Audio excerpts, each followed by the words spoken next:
And it is time for me to once again to talk about Adi Shankar. Because this fella is still having meltdowns on Twitter constantly. Berserk mine, lore changed. Gods, Adi Shankar self-insert. Adi, please, stop. I understand that this is supposed to be rage bait, but this is so low quality. I can only think of this as a really unprofessional meltdown. This guy links here to an interview? It seems like a pure stunt if you ask me. The interview is just filleting Adi constantly. And I'm like, but okay, you're literally speaking nonsense. It's a word salad that means nothing. I have actually pre-read the interview for once, so you know it's actually bad. Also, no, this guy doesn't have Berserk. And if he does, he's not getting out of this. He's not getting out of this. Also, this is supposed to be rage bait, word interaction. Sure, you got a bunch of views, but come on, come on. Is this everything you've got? Do you think this is kind of weak for somebody that's supposed to be, oh, so important, so good for the industry? Maybe people don't care about you. Also, I don't really care about you or your associates. So we're gonna read it through an archive. No more clicks for you, Esquire. Adi Shankar has a plan to save Hollywood, but you might not like it. Well, he's not gonna save Hollywood. He's gonna run it through the ground. Which is actually a positive. The outspoken producer of Castlevania and Devil May Cry wants to unleash hell on American animation. And if he gets his way, culture at large. This guy wouldn't understand what culture is, even if culture would hit him with his cock on the face, okay? It is that bad. Adi Shankar moved to America just 2 days before everything went to hell. Following a nomadic childhood where his family changed homes constantly, pinballing from Kolkata to Mumbai to Hong Kong to Singapore, the future film and TV producer arrived in the States at age 16 to attend boarding school in Rhode Island. Remember this, he arrived in the States at age 16. He is not American, okay? I think this is a really important point about all of this. 48 hours after his arrival, the calendar turned to September 11, 2001. I cannot believe this guy had so many September 11s being his fault. Okay? Actual 9/11. Castlevania was my personal 9/11. Also Devil May Cry. When will this rage creature end? Sadly, it was difficult growing up brown in America. I don't think being Indian has anything to do with the terror attacks during 9/11. Maybe I'm wrong, who knows? As an adolescent, Shankar latched onto the pop culture that reverberated through a war on terror. New metal on MTV, reruns of action movies on cable TV, and Devil May Cry on PlayStation 2. Everything here, I'm gonna say this right now, everything here seems to me just like fanfiction. So I will only take this with a massive grain of salt, because I don't think even half of what he tells here is actually true. More fanfic soon. As an adult, he found his footing as a Hollywood movie producer. His IMDb is full of gutsy deathcore fair-staring names you'll surely recognize. I don't recognize any of this, by the way. The Great, 2011, with Liam Neeson, no idea. Killing Death Softly, 2012, with Brad Pitt, no idea. Lone Survivor, 2013, with Mark Wahlberg, no idea. And The Voices, 2014, with Ryan Reynolds. Maybe this is the problem. Maybe these voices are the problem. What are they telling you, Adi?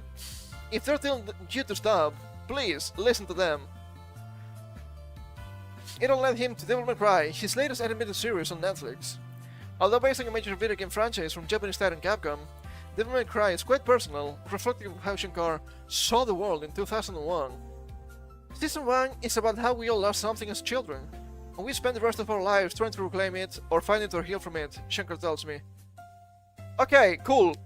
What does that have to do with Devil May Cry as a game, as a franchise, as a story? Nothing. Literally nothing.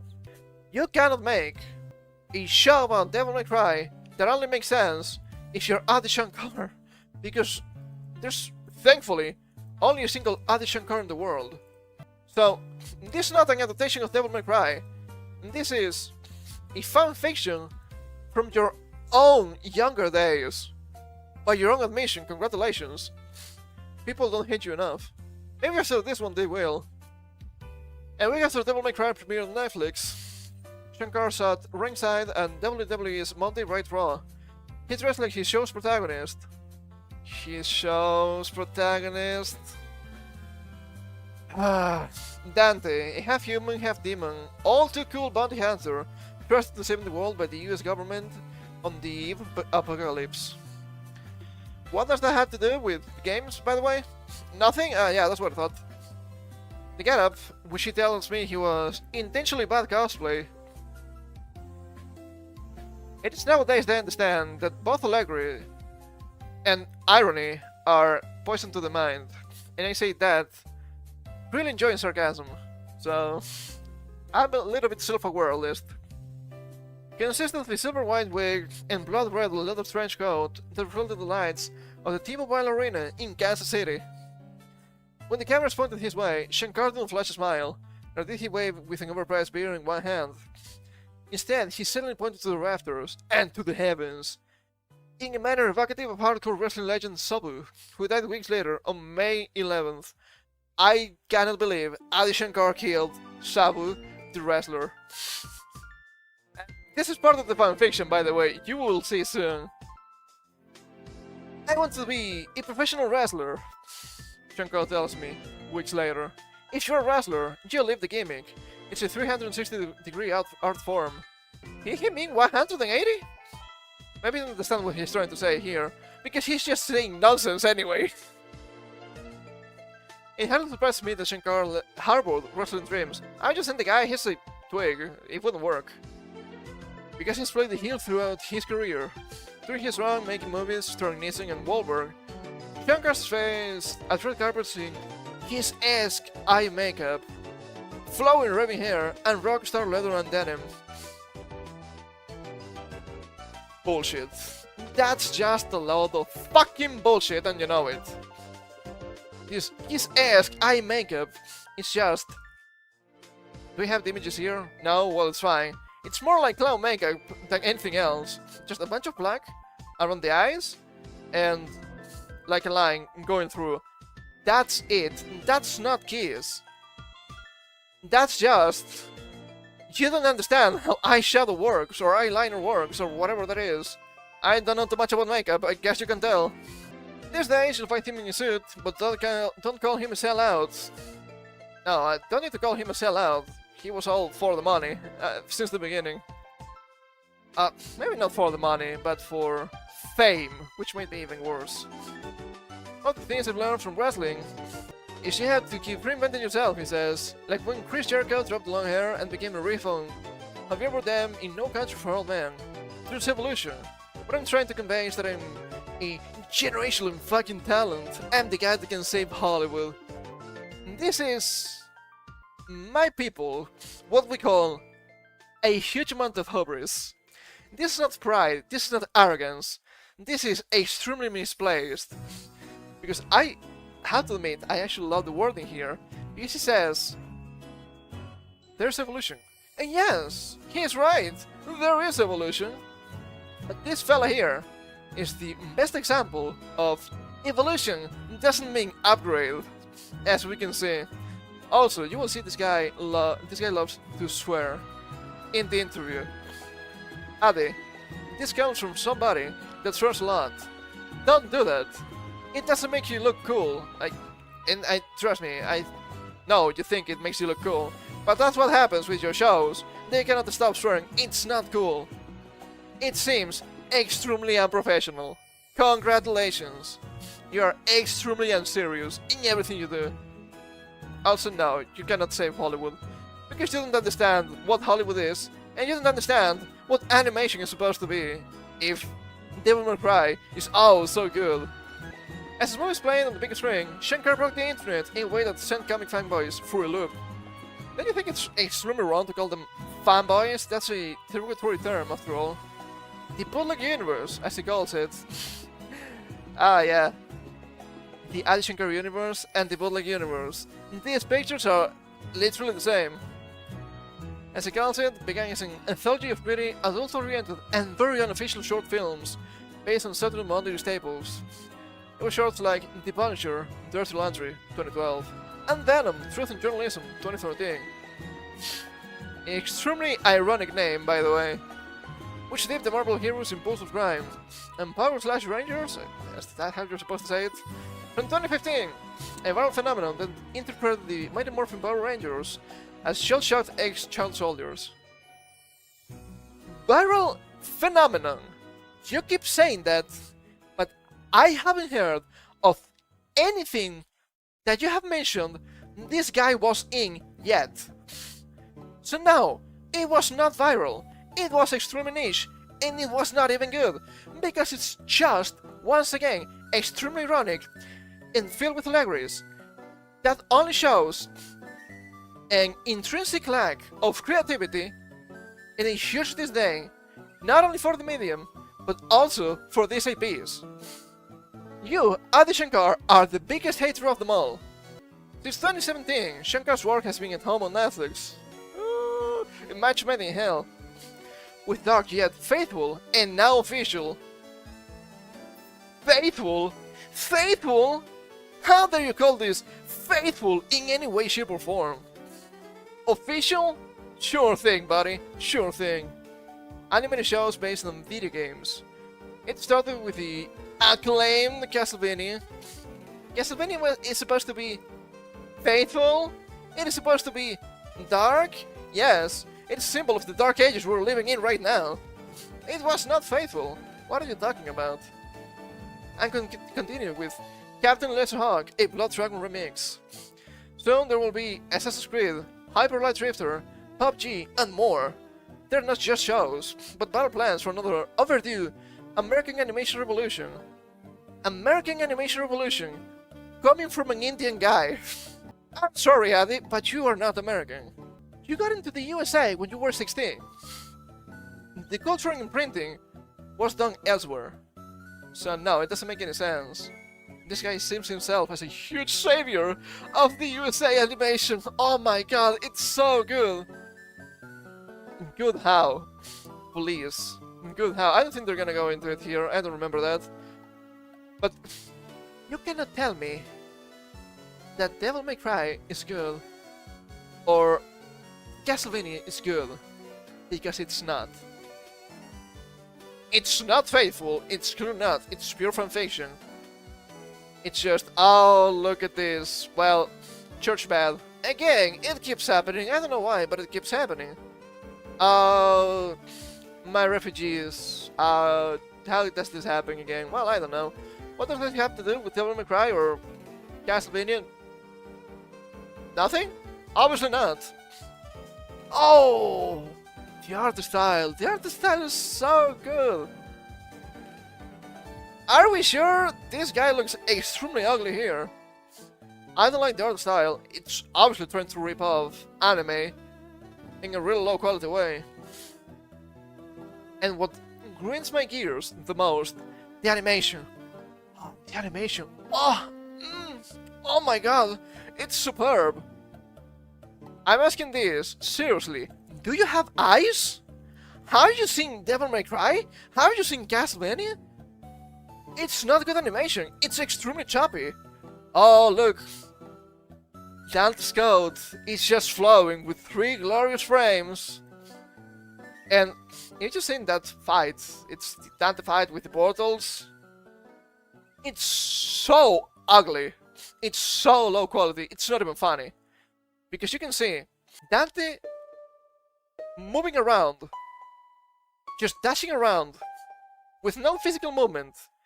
The only move you can see is within the hair and within the coat, that being 3 frames. And you understand this is just a GIF flying over a different image, that's the background. It's so low quality. It's probably one of the worst things in animation I've seen in literal decades. It's so ugly, it's so choppy, everything is so ass, even the music is actually misplaced, and the mixing is atrocious. And they will tell you this is good? I will have to ask you, there's nothing good. Why do you keep talking? It's insane. And people will tell you, because this is funny, people will tell you, oh, but the first two seasons of Castlevania were actually good. No. The first two seasons of Castlevania were as bad as the one season we have right now of Devil May Cry. The thing is, the first two seasons of Castlevania look good because everything that came after was just a massive insult to the IP.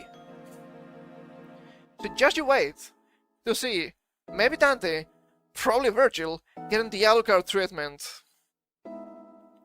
Yes, you know what I mean.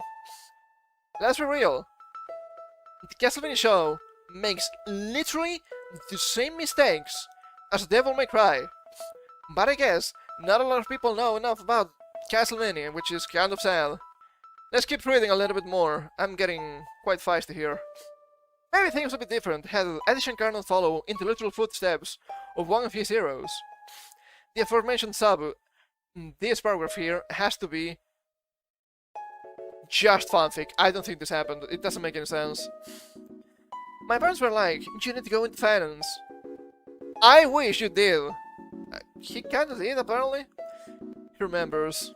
I was interviewing at Citibank. I was in a suit.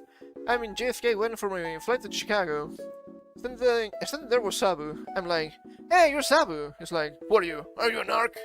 He didn't know if he was real or not, Sabu says. Come with me. I follow him around. That made me realize I'm not going to do finance. I'm around other business types in business suits, and Sabu was more interesting. Did everybody clap after this? This is sheer fanfiction, it makes no sense. Below, Shankar allows the making of Devil May Cry, what's next for the bootleg universe, and why American animation needs a kick in the ass. Well, you can kick it everywhere, because it's just ass. This interview has been edited and condensed for clarity. I think we can skip a little bit here. I can go through some things that I find to be extremely interesting. Capcom suggested DMC, Castlevania was coming out, yada yada yada. But let's see the stage here. It's really interesting also that this guy is obsessed with Japanese IPs, Devil May Cry, Castlevania, Dino Crisis. Yet he keeps talking about American animation. Make something new for once. I want to bring back Dino Crisis. I was like a character from Devil May Cry. They start whispering Japanese and they're like, what about Devil May Cry? I was like, yeah, I mean, so much for your love about Dino Crisis, huh? What a bunch of lies. Just like that, it was immediate. He didn't care. He didn't really care. He just did something that he thought was kind of dead to push on his BS. I didn't realize Devil May Cry was on the table. I wanted the biggest thing. That gave me a Street Fighter or Assassin's Creed. He keeps mentioning Assassin's Creed. It was fine before, it's not fine now. Because Assassin's Creed is not Capcom. That's Ubisoft. I was a fan of so many things that disappeared and was in a position to bring them back within this. If I blow up Dino Crisis into Jurassic Park, I should do that. I just say modern Jurassic Park, it's not good. You cast Johnny Young Bosch as the voice of Dante.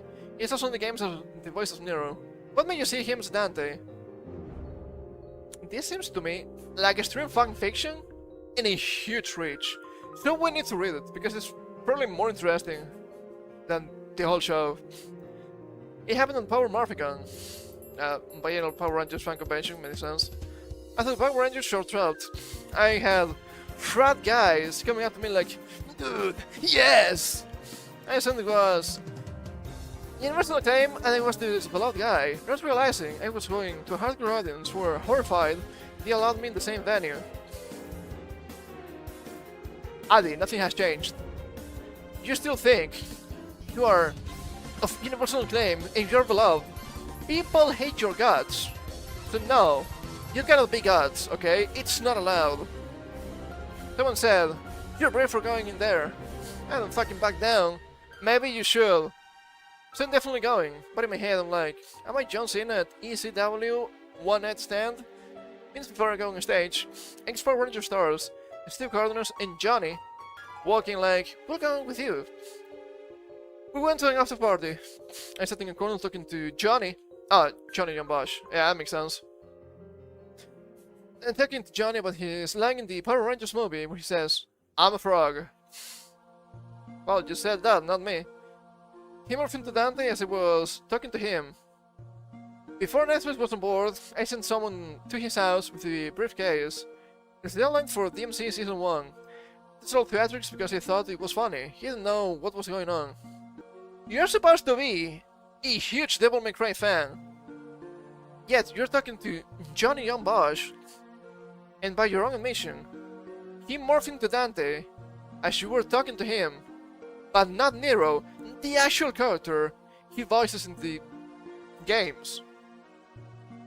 I was supposed to believe this guy is an actual fan. He's obviously not. This is quite literally grifting. Oh god, I love this paragraph. It's probably the most nonsensical thing I've read in years. Devil May Cry is a new metal soundtrack that evokes 2000s nostalgia. Limp Bizkit's Rolling is the theme song. Then you got Papa Roach, Rage Against the Machine, and Used by Evanescence. I'm not a Devil May Cry fan. I've seen this before. I played a little bit of 3, it's the game I have. Had troubles with the controller, that's why I couldn't really get into it. I've seen some people go through 5, some people go through 3, some people go through parts of 4. I can tell you, it's no new metal as far as I can tell. It's obviously not Evanescence of all things. It's not Limp Bizkit. It could potentially be Rage Against the Machine, but I don't see it. But let's read the nonsense. At its core, Devil May Cry is melancholic, a rock and roll Shakespearean tragedy. It's new metal, it's loud and screamy, but with a pop sensibility. The hooks of new metal were catchy, that's why they work as acoustic songs. I'm going acoustic here, that's for sure. New metal felt like a dance between fate, loss, and the pursuit of a redemption. There was this new metal boom and the world was changing. It's alchemizing all these elements together to create a new DMC universe on Netflix. That's why it fits. Well, there's something that's right here. A new DMC universe on Netflix, but people don't like it. Once again, you cannot tell me this is a faithful adaptation, or even a good adaptation for the matter. It's not even trying to adapt Devil May Cry. This is what went through Adi Shankar's mind back in 2001 while he was playing Devil May Cry. I don't know, it's as if I tried to make an adaptation about... fuck do I know? There's a Fantasia, but it's about being bullied in school. Yeah, it's nonsense. It's sheer non sequitur. It makes no sense. I don't understand. Also, loud and shrill, but with a pop sensibility. I don't understand what you're talking about. I don't like new metal. I don't think this is new metal at all. And if this is new metal, that's not Devil May Cry at all. So, sheer nonsense from this guy. I want to highlight episode 6 of Devil May Cry. It's a mostly non-verbal episode until the end, and it deals in political allegories with the plight of demonic refugees, which has nothing to do with the games once again. Devil May Cry was loud and in your face. We should capture that. Episodes, are you sure? Episodes 1 to 5 are a Hollywood blockbuster from 1997 to 2003. It's The Crow. That's 1994. It's Underworld. I guess that's correct. It's Bad Boys. That's 1995. Do you even know the things you're mentioning? Obviously not. Take the volume from a 10 to something that will blow out the speakers. But I like playing contrast. Are you gonna make something good for once? That's the contrast I want to see. Sometimes you can make the loudest statement with no words. If you look at the Parkland shooting, there was a big rally around it. And maybe this inspired it. I'm struggling, please understand. Everyone was giving speeches, but one student got on the stage and said nothing for 5 minutes. In form of speeches and activism, silence said the most. Isn't this also extremely ironic about his show? In a form of speech and activism, the silence said the most. Yes, perhaps you and I are not so different after all. When you're a kid dealing with chaos, it is loud. I wanted you to feel for these characters. Any good villain, any human being, is the hero of their story. There's logic and narrative justifying them. They didn't go, I'm going to do villainy. They're going, I'm the hero. I want to put you in the shoes of the White Rabbit. This is the problem. This is a huge fucking problem. Because it keeps happening. I'm so tired of this millennial writing of, well, everybody is the hero of their own story. No, it's not their story. They're the evil guy. That's fine. The same thing happened with Castlevania, okay? Oh, poor Dracula.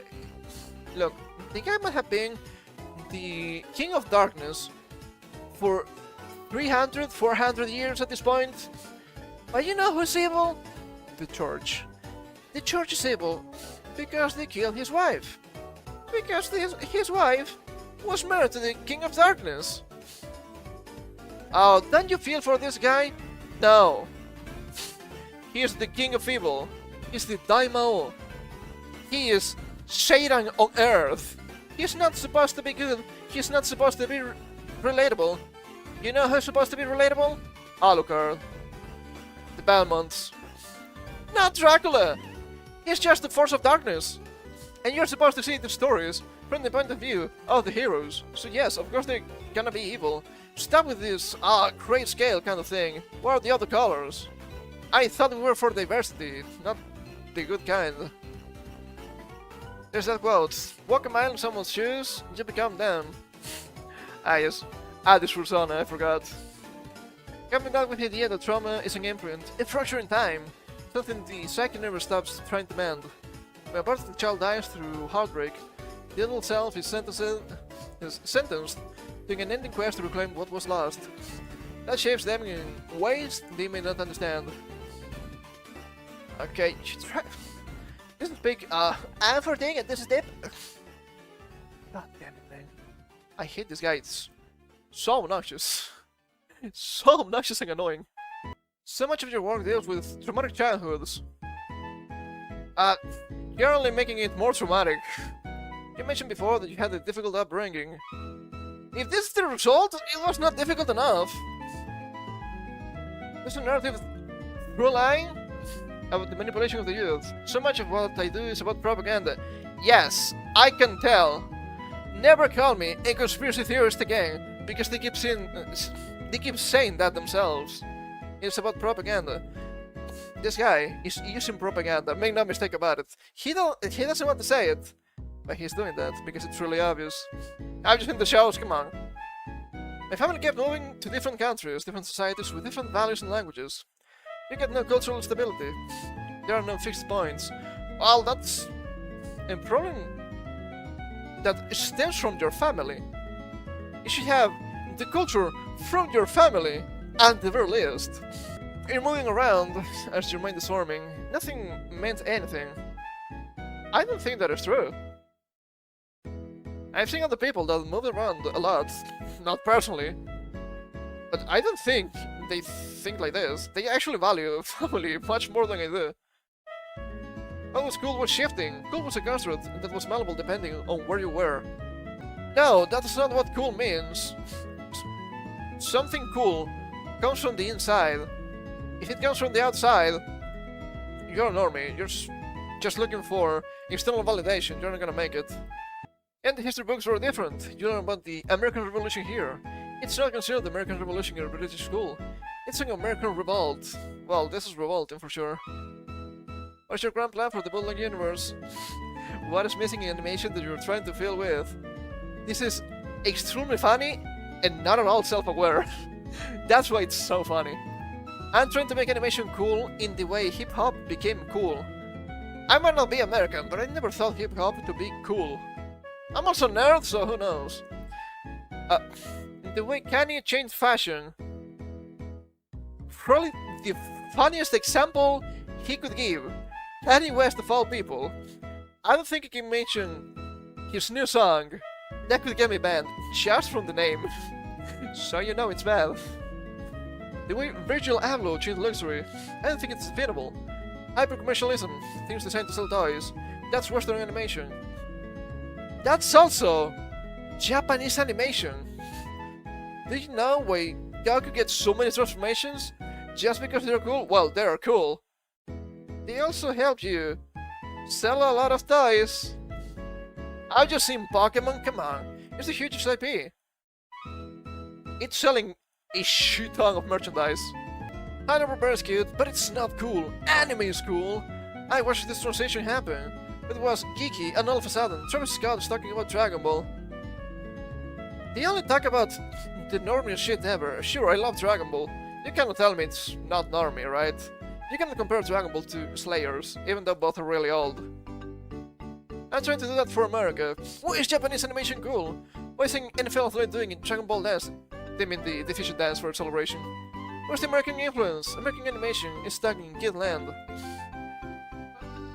Japanese animation is really cool because they understand that, sure, it's not for kids, not necessarily for kids, I'm trying to say, but it's over the top, it's not apologetic, but it also takes itself serious. The anime industry, it's really big, but it's also high quality. You see the animation, it's usually really good. There are some not that good examples. Dragon Ball Super was one of them. Seven Deadly Sins was really scuffed at points. But the voice acting is true with respect. In the West, it's just used as a mouthpiece for political propaganda, so I guess that makes sense that you want to do stuff for America. You could create really cool Western animation from Western stories, but you don't want to. I don't know why, but you don't want to. You keep using Japanese IPs. But fear a little bit more. Devil May Cry is not anime, even though you people keep calling it fucking anime, it's not Japanese. It's an American cartoon. It's in the range of X-Men, Batman, the animated series, Gargoyles, and Ultra Force. You wish that was the case. I grew up in actually heavy Saturday cartoons. American Saturday morning cartoons were fucking sick. Stop swearing! God, you're so unprofessional! I didn't even live in America and I watched them. They made me want to be here, but they were boxed in by broadcast standards. And I wonder what these stories would become if they weren't held back. That's the space I'm building. Carry forward the language of the era and elevate it for an audience growing up, but still craves, I suppose. That style and energy. I'm not chasing the grammar of anime, because you're not able to, because you're not good enough. I'm building something new, building American action storytelling. This genre needs a name, because it's not anime.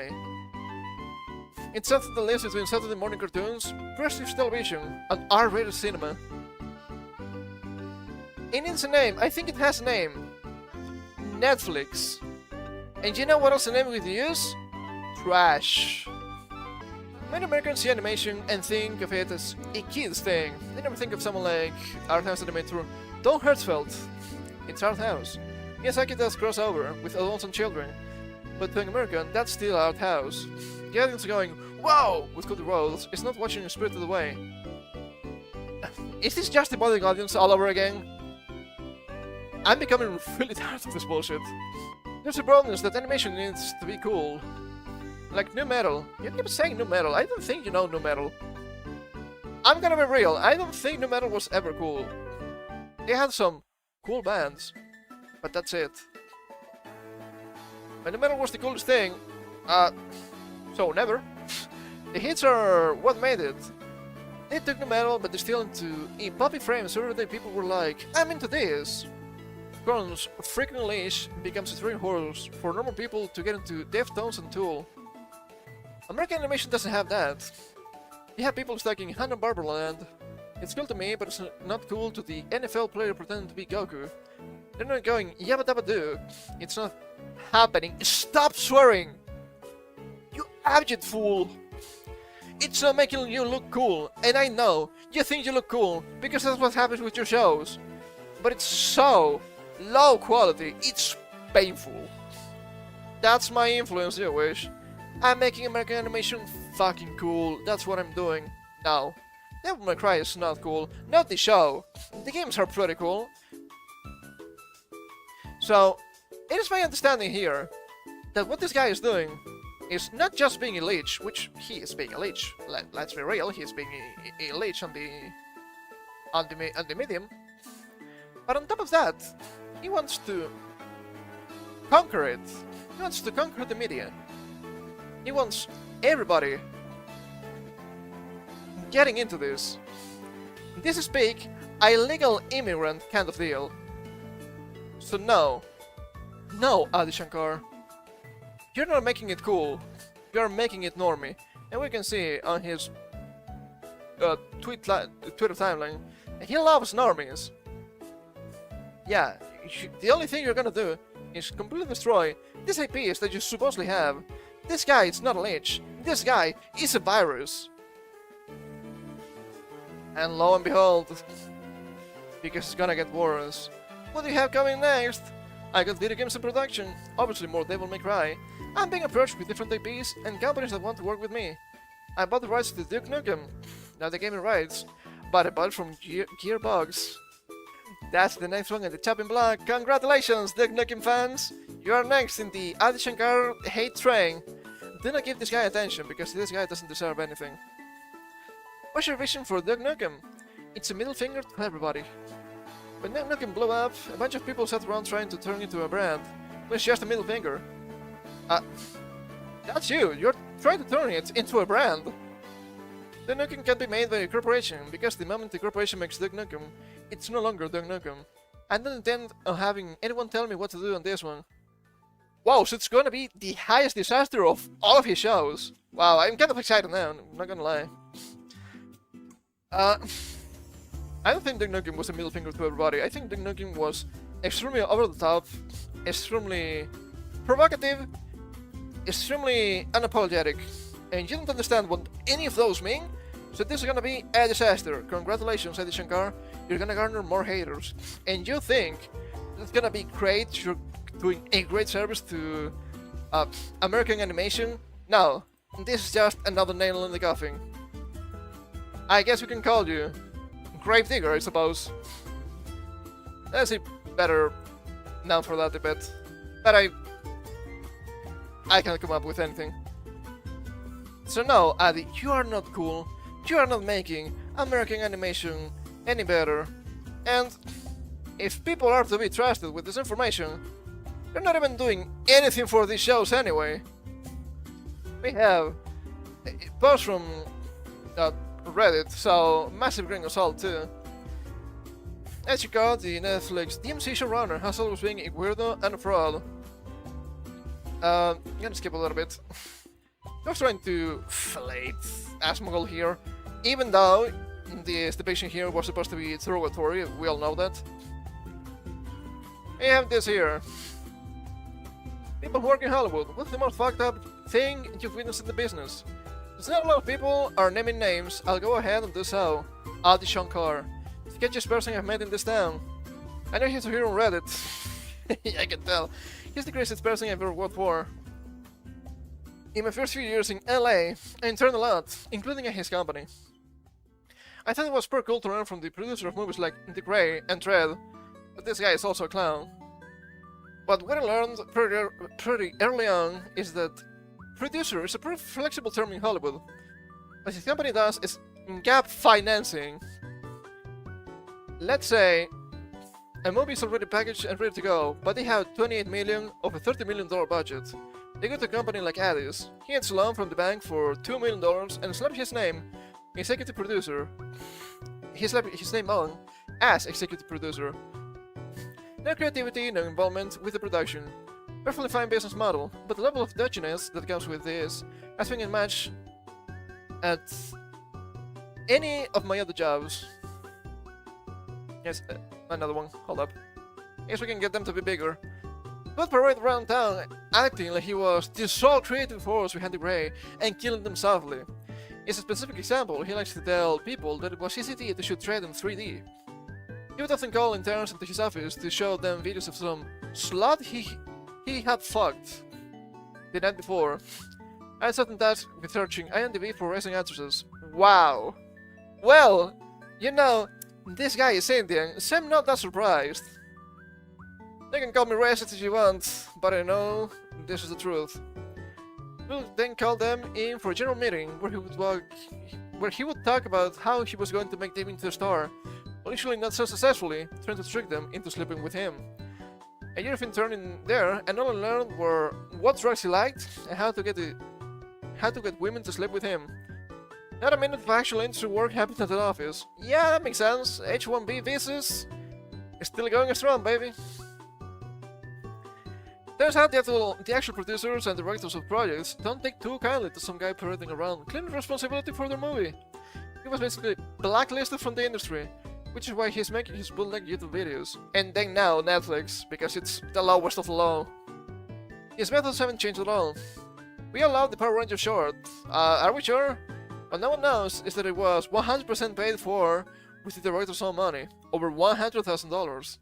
I didn't spend $1 of his own money on this, or any of his other videos. He has the directors pay for them, do all the creative, then put it up on his YouTube page, and essentially takes full credit for it. Interning for him was fucked up. Called the Shankar trip. There has been a match at any of the places I've worked after, including large studios. This is just from Reddit. So, we all know this has to be true, right? Well, we have no idea. But I wish to believe they have some stuff here. I think these guys are completely misreading Adi here. Support Trump, praise Kissinger, praise Asmongold, his DMC show contains racial allegories. He inserted his self-insert into a DMC show. His career is fraudulent. And this guy wants to defend the gross piece of shit he made, because it mistook it for left-leaning, but was always right-winger. No, this guy doesn't have actual politics.